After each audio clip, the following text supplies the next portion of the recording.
اس میں سب سے جو خطرناک کام جنرل فیض نے کیا وہ یہ تھا کہ اس نے آئی ایس آئی کے پیرلل ایک اپنا ایک سسٹم بنایا، اور وہ سسٹم نے اس کو کہنا چاہیے، اس کو مافیا کہنا چاہیے، جو آئی ایس آئی کا کور لے کے اور اس پاک خاکی وردی کا کور لے کے پورے ملک میں جرائم کرتا تھا،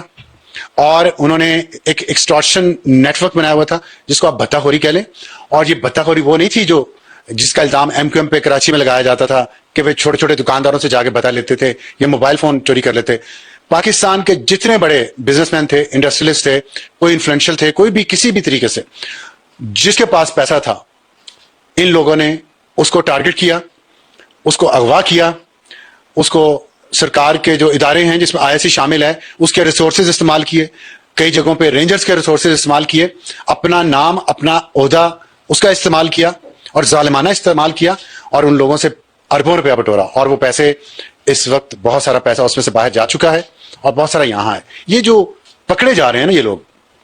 یہ اسی لیے پکڑے جا رہے ہیں، اور ابھی اور لوگ بھی گرفت میں آئیں گے.